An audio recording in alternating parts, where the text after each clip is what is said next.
हमारा देश पौराणिक समय से ही ऋषियों महर्षियों की तप स्थली रहा है। हिंदू धर्म ग्रंथों में कई ऐसे ऋषि महर्षि का वर्णन मिलता है जिन्होंने अपने तपोबल से मानव जाति के कल्याण के लिए कई तरह के काम किए हैं। तो वहीं कई ऐसे भी ऋषि हुए हैं जिनकी शक्ति से देवराज इंद्र को भी डर सताने लगता था कि कहीं उनसे देवराज की पदवी उनसे कोई छीन ना ले। इसी कारण उन्हें जिस किसी भी ऋषि की तपस्या से भय लगने लगता, उनकी तपस्या भंग करने के उद्देश्य से वो स्वर्गलोक की अप्सरा को पृथ्वी लोक पर भेज देते। ऋषि अप्सरा के रूप और यौवन को देखकर मोहित हो जाते थे। इस वीडियो में एक ऐसे ऋषि की कथा बताने जा रहे हैं जिन्होंने करीब 1000 वर्षों तक एक अप्सरा के साथ भोग विलास किया। तो आइए जानते हैं कि ऋषि कांडू के 907 साल संभोग करने का रहस्य। कथा के अनुसार पौराणिक काल में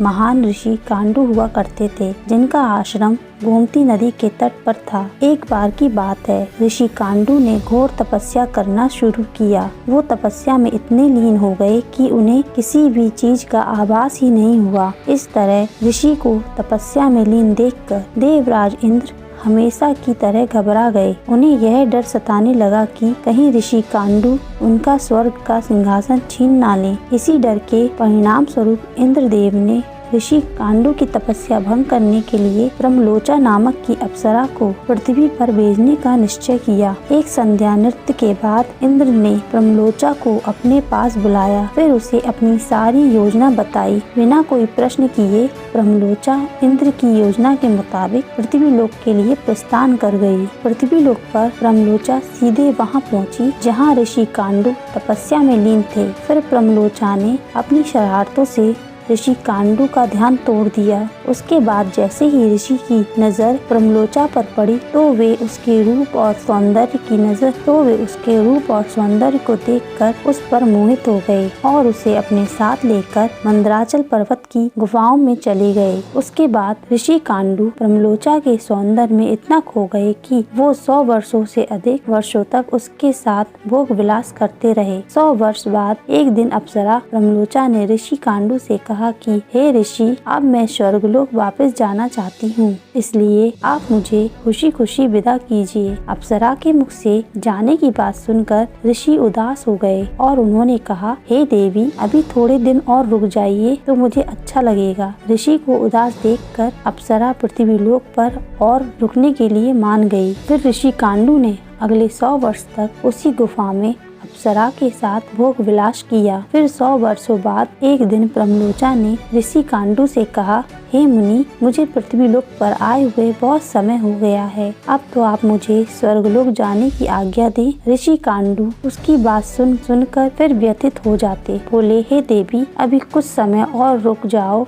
फिर चले जाना। इसी तरह कई 100 वर्ष बीत गए। जब भी अप्सरा ब्रह्मलोचा स्वर्ग जाने की बात ऋषि से कहती तो वो किसी तरह उसे मना लेते। वो अप्सरा ऋषि के श्राप से भी डरती थी कि कहीं क्रोध में आकर ऋषि कांडू उसे श्राप न दे दें। उधर महर्षि के काम वासना में लिप्त होने से अप्सरा के प्रति उनका प्रेम नित्य बढ़ता ही जा रहा था। तपस्या पूजा पाठ का त्याग कर दिन रात ऋषि कांडू भोग विलास में डूबे रहते थे। एक दिन की बात है, ऋषि कांडू बड़ी तेजी से अपनी कुटिया से निकल रहे थे। तभी ब्रह्मलोचा उनके पास आई और पूछने लगी, हे मुनि, आप कहाँ जा रहे हैं? तब ऋषि कांडू ने कहा, हे भद्रे, दिन अस्त हो चुका है, अतः मैं संध्या उपासना करने जा रहा हूँ। अगर ऐसा नहीं किया तो मेरा धर्म नष्ट हो जाएगा। यह सुनकर ब्रह्मलोचा मुस्कुराई बिना ना रह सकी और बोली, सब वेदों के ज्ञाता, इतने वर्षों में क्या आज पहली बार सूर्यास्त हुआ है? जो संध्या वंदन नहीं करेंगे तो आपका धर्म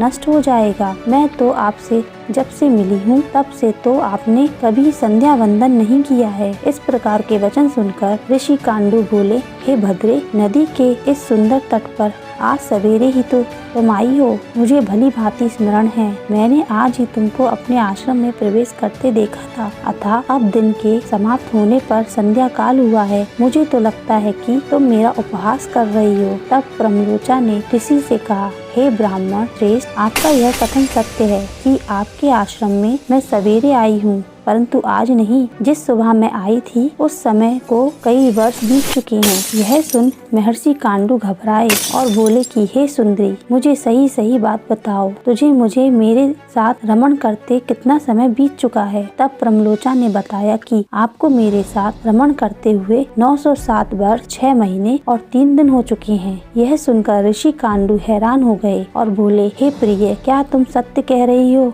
या फिर मेरे साथ कोई मजाक कर रही हो? मुझे तो ऐसा प्रतीत नहीं होता है, मैंने तुम्हारे साथ एक दिन ही रहा हूँ। तब प्रमलोचा बोली, हे ब्राह्मण, मैं आपसे कैसे झूठ बोल सकती हूँ, वो भी उस समय जब आप अपने धर्म मार्ग का अनुसरण करने के लिए तत्पर होकर मुझसे पूछ रहे हो। मैं यहाँ किसी के कहने से आई थी। ऋषि, आप क्रोधित ना हो, मैं आपको सारी घटना का सत्य बताती हूँ, परंतु हे ऋषि, मेरा इसमें कोई दोष नहीं है, इसलिए मुझे क्षमा कर दीजिएगा। तब ऋषि कांडू ने कहा, जल्दी बताओ, तुम्हें यहाँ किसने भेजा है? तब प्रमलोचा ने कहा कि आपकी तपस्या देखकर इंद्र को डर लगने लगा था और उन्होंने आपकी तपस्या भंग करने के लिए मुझे यहाँ भेजा था। प्रमलोचा के मुख से ऐसे वाक्य सुनकर ऋषि कांडू व्याकुल हो गए और बोले कि धिक्कार है मुझ पर, मेरा धर्म नष्ट हो गया है। एक स्त्री ने मेरी बुद्धि को भ्रष्ट कर दिया। इस स्त्री के संग से मेरा समस्त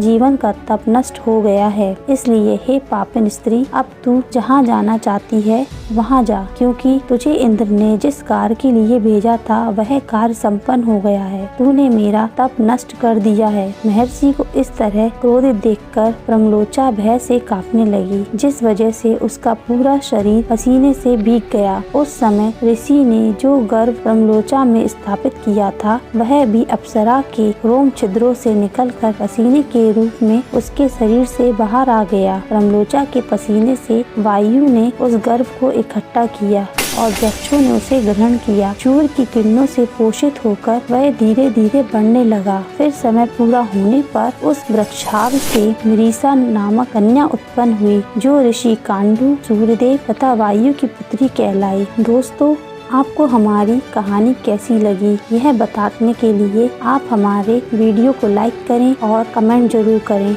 और चैनल को सब्सक्राइब करना ना भूलें। Thank you for watching my video. Bye bye.